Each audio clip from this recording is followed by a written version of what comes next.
Hello, my name is Jennifer and I'll be your instructor today for the DSI Art Ed workshop on soap making.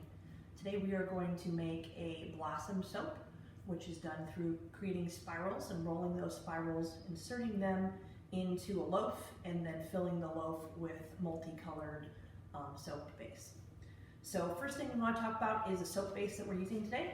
This is the Stephenson Crystal soap base. So this is actually a shea butter because they sent us the wrong one by accident, but it takes a very long time for it to come back, and vice versa, since it's a sent from the UK. That being said, it will be slightly less transparent than normally you would do with this. Normally you would do a crystal soap base, which is a very transparent, very clear soap base, and that's a sulfate-free one. So that's what you guys actually have at home in your packages.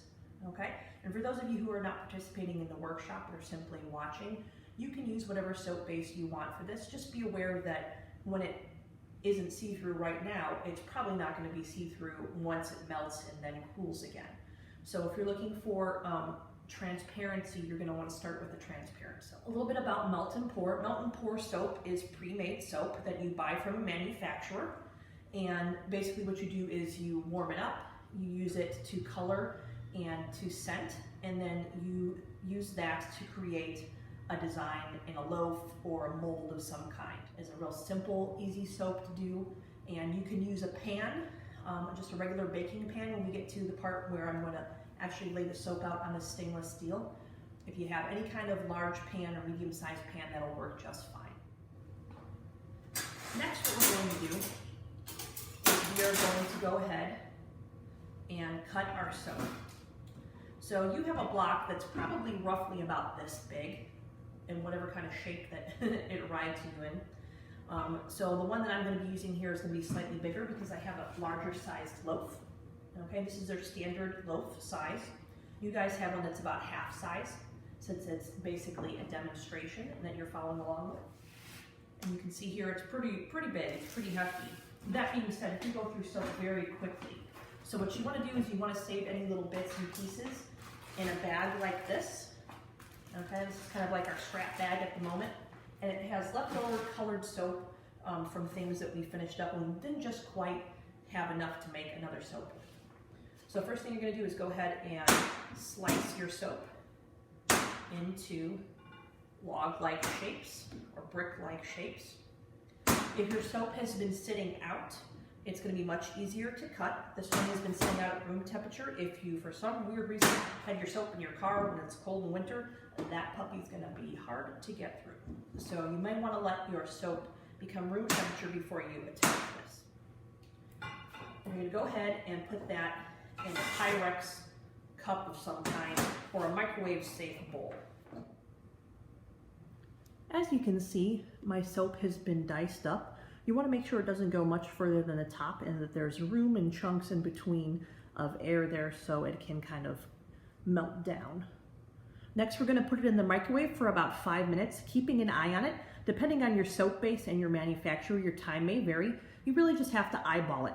I wish I could give you a precise time, but it just doesn't really work that way. It totally depends on the wattage of your microwave and your soap base. I'm guessing for this one we're going to be at about 5 minutes. Right now our soap base is actually melting in the microwave. I have it on for about 2 minutes. It's going to ding. I'll check on it to see how it's progressing and then keep adding time to it. In the meantime, we're going to go ahead and discuss some of the other things that we have here. This is mica powder. So mica powder is basically a colored powder that adds a lot of visual flavor to your soap. It comes in matte colors, which are nice and flat and non-reflective, and then it comes in shiny colors. I'm a fan of using a combination of both. You received 2 packets if you're part of our workshop. If you are not part of our workshop, you can purchase this online, and we got ours from Amazon. You want to make sure that it's through a reputable company so there's no extra weird fillers or anything. It's just pure mica powder. This is a company that I kind of liked here. It's called Wu King. This one has 25 colors and there's 10 grams. And there's tons of beautiful colors and the selection's really great. The size is terrific. And if you're going to be doing a lot of soap making, this is terrific. It's also great for cosmetics. So you can use it for resin, candles, slime, bath bombs, all kinds of different things. So if you're into any of those things and making that, it's a good investment. It's not very expensive. Prices vary anywhere from $9 to probably $50 for packages, depending on how many you purchase. And then the loaves here are not too expensive. This one's a little beat up on the side from a lot of use, but it comes also with a container which helps keep the form of your silicone. So this is malleable, you can move it around as you need to when it is firming up. But as you have soap pouring, they're checking our soap here in a second. As you have soap pouring in here, you're going to want something to back this up. If you simply buy a loaf with silicone, what's going to happen is the weight is going to expand out the middle, and you're going to get like a weird loaf with some little bit of pudge in the middle. So right now I've just gotten out our soap from the microwave. It's fully melted at about 5 minutes, just like I predicted. And what I've done is I've divvied it up, so I've taken a large amount here and I've put it a little bit into a smaller cup. And what I'm going to do is I'm going to come over and get my mica powder and one of my stirrers. And you've been provided with a wooden one in your kit for the DSI workshop. If you're following along at home, you can use any kind of kitchen utensil that you can wipe off easily. So what I have here is I have a bunch of different colors, and I have a violet, and then I have a pink that I'm going to use for my flowers. So to start out with, I'm going to go ahead and add a little bit of this pink here.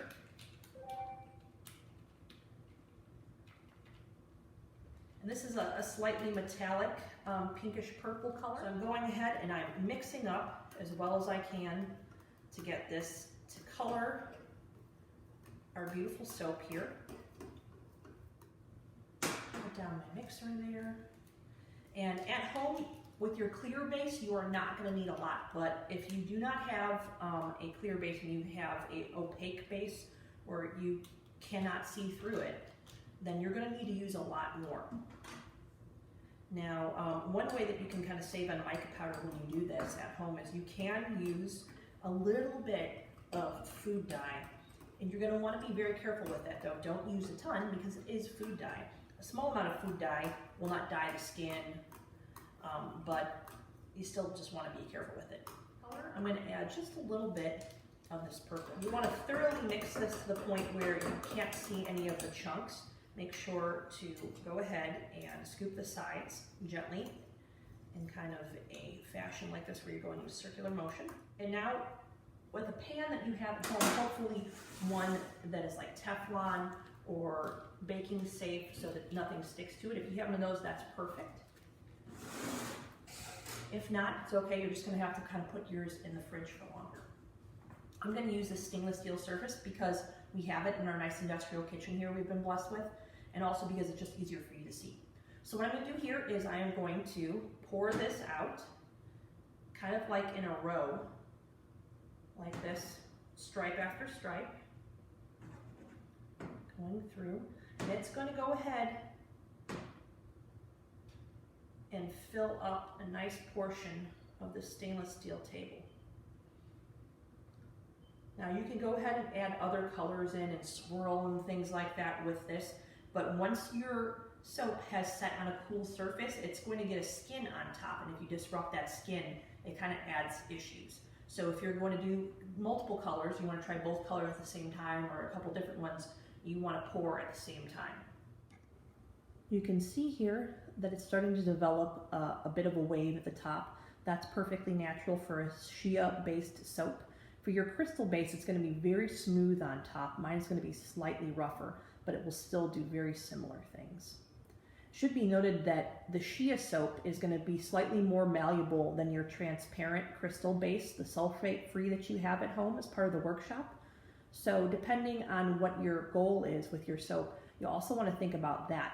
Do I need to bend this soap a lot? Do I need to mold it in some way with my hands or a tool before I insert it into my loaf? So what I'm going to do next is I'm going to take a cutting tool. If you feel safe with it, you can use a knife. Or if you have anything that's like a sheet cutter like this is for soap and candle cutting and things like that. It's a very useful tool to have around. But if you just have something flat and sturdy, you can use that as well.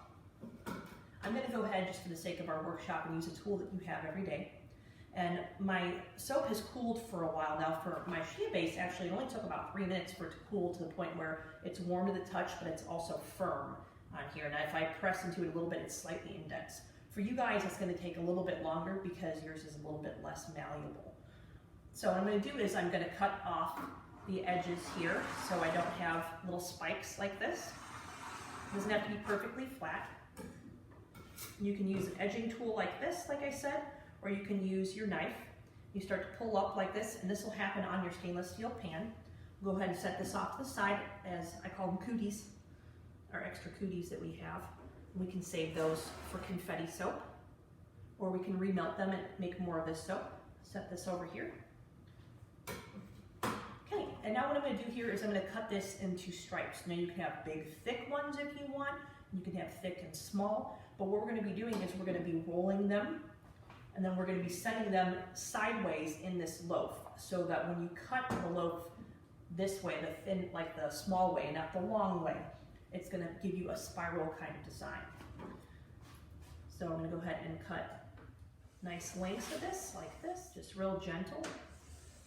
Doesn't have to be particularly big. Thick-wise. I'm keeping mine pretty even for the most part, of about 1 inch to 1.5 inches with slight variations. A couple slightly smaller ones.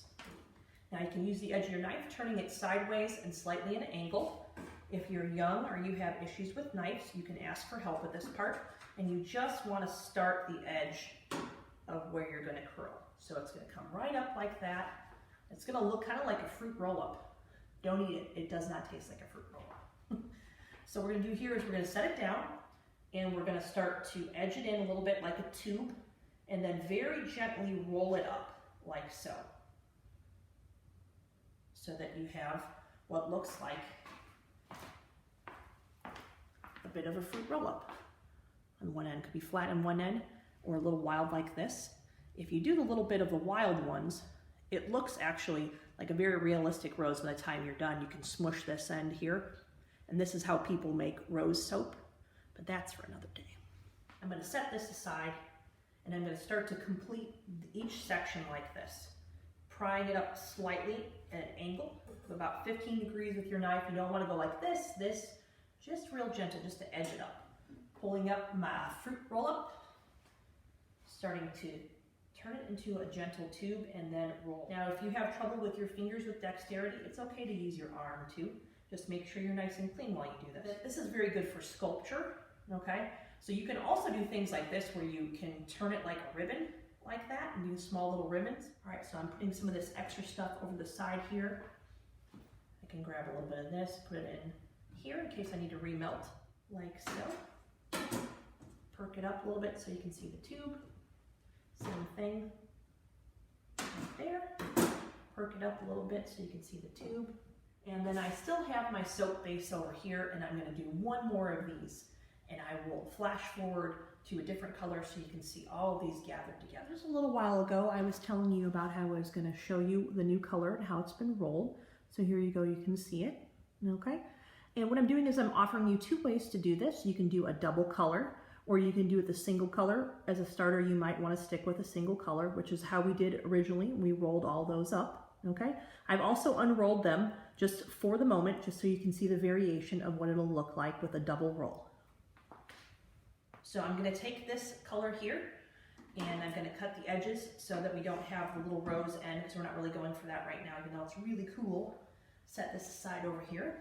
I've also chopped up some of the extra bits that we had earlier, and I was talking about confetti soap, and I'm going to show you what to do with that at the end, and it makes a really cool topper. So I'm going to go ahead and I'm going to take this, and this one I'm going to put them together. I'm going to gently start to roll them like this, so that we see 2 different colors in our roll, in our spiral, like this, like a little galaxy. As you can see right now, I've spiraled them all with dual colors. And next I'm going to show you how to insert them into the loaf as a stack. We also have over here slightly to the top left our pile of chopped up leftovers that are really great for a fake kind of crystal that we can put at the top. What you're going to want to do is you want to take some more soap. You're going to chop it up and throw it in and microwave it. Same thing for about 5 minutes. So right now I have in the bottom of this a teal color, a Caribbean color. Ooh, my table's moving. And what I'm going to do is I'm going to very gently start to push these into this. And I've let it sit for about 3 minutes. And I'm starting to load them in sideways like this. And I'm kind of staggering them. So I'm going to add one on the left, then right after it, one on the right. And do the same thing all the way across like this. Left, right, left, right. You can see how it's staggered. Turn it sideways like this so you can see a little bit better. One after another all the way down. Now that that's been done, I have these slots that are in between. Now I may have enough to fill them, I may not. I'm going to go in the in-between areas and I'm going to set down some of the spirals in between, hoping that when we get to a spot where we run out that we won't have many of those holes left. Okay, and I ran out a little bit towards the end, but that's okay. We'll have fun with it anyway. So you can see in between there, staggered just like so. So we're gonna let this sit for a little while. For you at home, that means that you're probably gonna put it in your refrigerator or your freezer for probably a half an hour or so to get at least a skin on the top of it. Those of you who are using shea butter or a base that has an oil in it, it's gonna congeal and get a little harder a little quicker, or not necessarily harder, but it will set a little bit more than it would if it was a transparent soap. So please give it some time and then come back to your soap, and then I'm gonna do the same thing. I'm gonna let my soap sit in the fridge for a short amount of time, and then I'll come back and finish this workshop.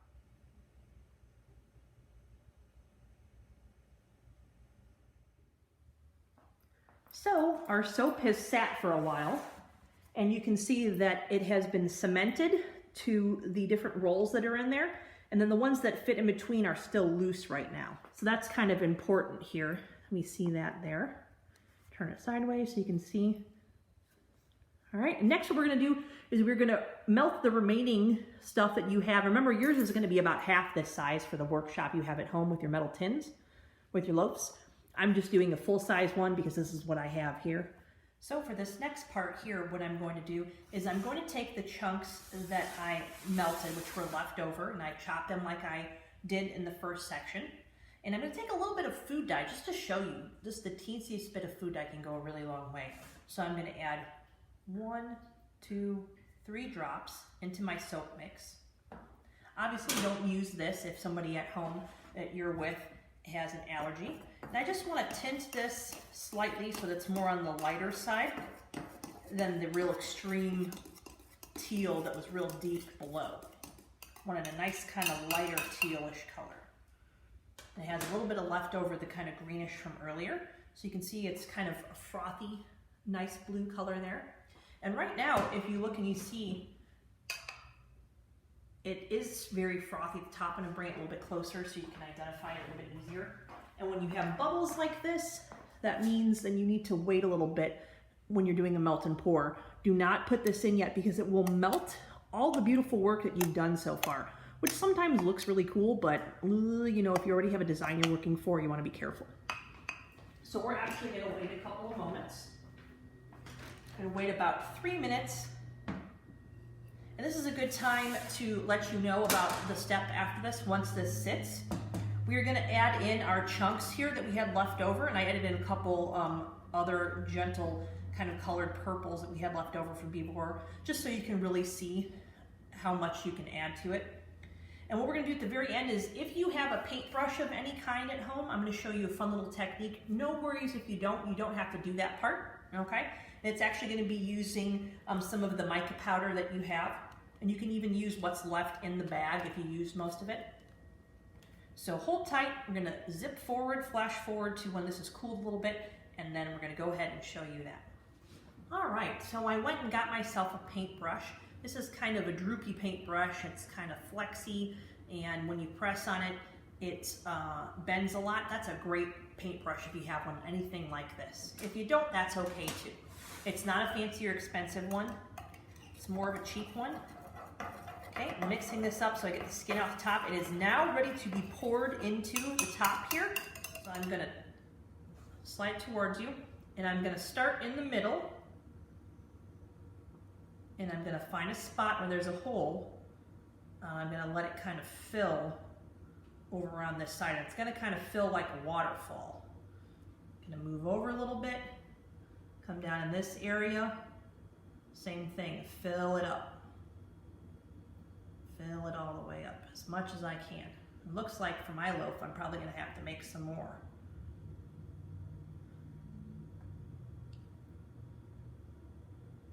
Filling this up.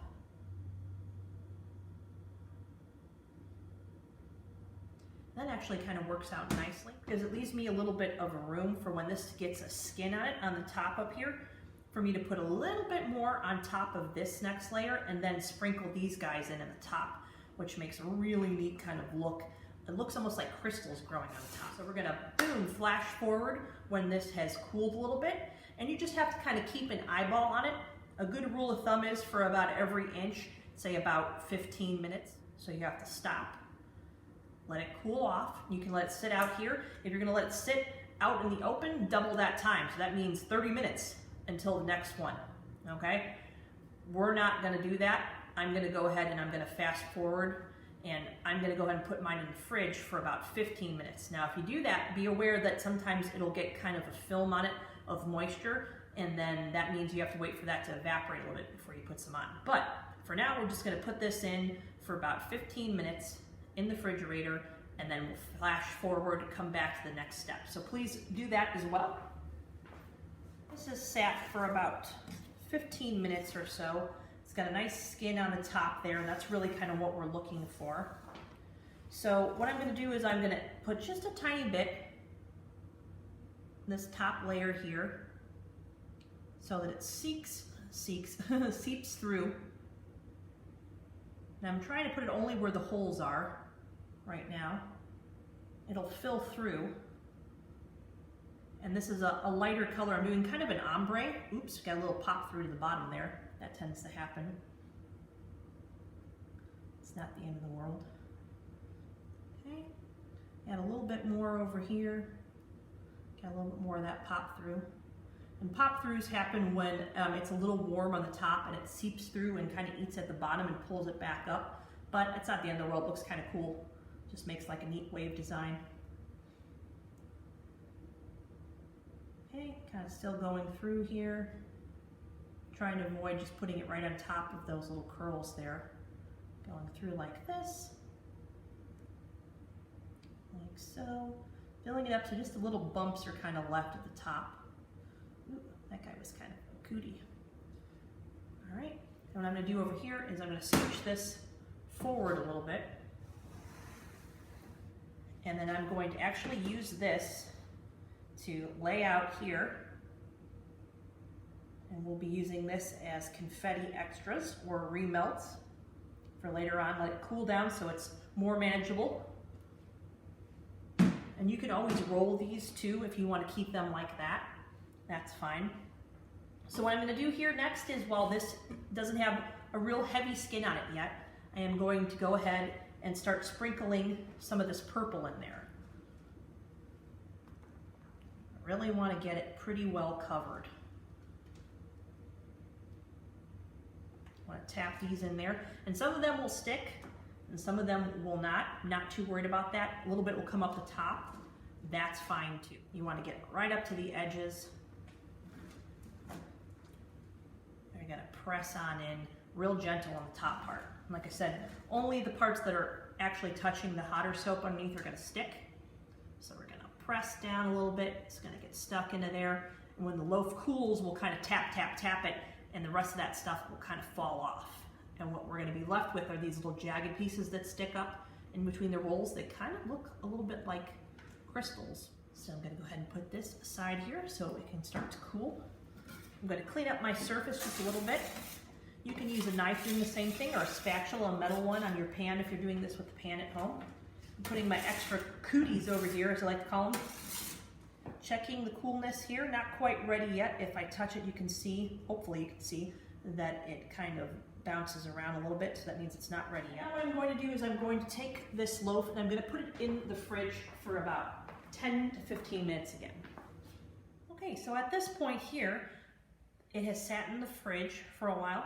What I'm going to do is I'm going to go ahead and gently kind of tap and kind of dust this a little bit. This is going to ensure that whatever didn't stick to the top comes off. I like to do this too, pretend I'm a little bit of an archaeologist.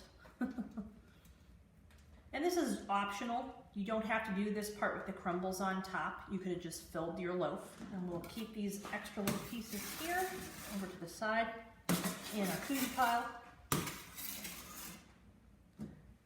I also rolled out some of the colors from earlier and saved them, put them into little blocks like this so that I can use them for confetti or remelt them or add them to other soaps. So this is kind of nice if you have a soap base and you don't have any scent to it, you can keep little pieces like this. And then you can mix colors that way, also that way. So keep your leftovers, don't get rid of them. So what I'm going to do next is I'm going to pick a color from my mica. And if you have leftover mica, you can use whatever color you have to dust the top. I'm going to use a little bit of copper. I'm going to take my mica dust and I'm going to put it directly here for you. This might be on your pan at home. You do not need a ton of it. I'm going to use this called 24 karat gold. Use a little tiny bit of that. You don't need a lot of it. Then I'm going to come over here and get a little bit of this gold, a little bit of this bronze color or copper color, and very gently I'm going to swirl and dust on the top of these different pieces of soap. And the mica will stick to the top because it is slightly moist because it hasn't set yet. You can start to see the colors start to merge and come out. A little flick, get that guy off there too. But that's all been dusted. Ooh, look at how luxurious. Crystals. And all we did was chop it up and put it on the top there. So very pretty. The next section that we're going to do actually requires the soap to set for a little while. And then I'm going to do the reveal. Ooh, la la, stick around. Ooh, up close. Are you ready for the reveal? I am. All right, here is our beautiful block of soap. Looking gorgeous. Right there.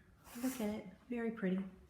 And what we have to do here is we have to actually pull this silicone up from here. So sometimes this is kind of a tough part, especially if it's expanded pretty well.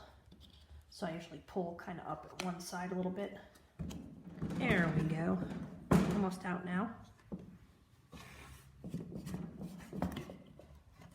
All right. Cross our fingers that this is going to come out as beautifully as I think it is. You want to get yourself a nice sharp knife, or if you have one of these cutters, separators like this, you can use one of those. And I'm going to go right through the middle of the block. I always start in the middle. It's much easier for the human brain to divide things in half. Right down the middle there. Gonna pull away my knife. It gets a little sticky. Hey yo, look at that.